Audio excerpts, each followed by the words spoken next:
संभाजीनगर अवैध गर्भलिंग निदान चाचणी प्रकरणामध्ये फरार आरोपी राजेंद्र कुमारला पोलिसांनी बेड्या ठोकल्या।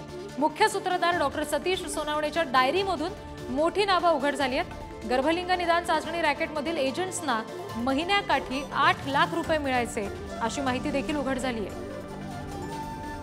संभाजीनगरमध्ये हे सगळं प्रकरण आहे।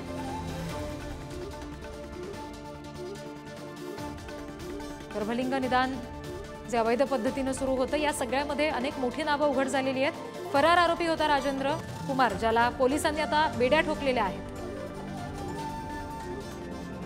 नावत्यात येते मावशी आहे, गरोडे आहे, भुले आहे, अशी बरीच नावं ते आहेत। त्या नावाची आपण पडताळणी करतोय। पैसे कशासाठी दिलेले का घेतलेले आहेत त्याची चौकशी आपण करत आहोत। या प्रकरणातून काही मोठे मासे लागण्याची शक्यता आहे। आपण नावाची पडताळणी करू, हे नक्की नावं कोण आहेत, कोणाची आहेत, त्यातून जी काय माहिती समोर त्या प्रमाणात पुढील कारवाई करत आहोत।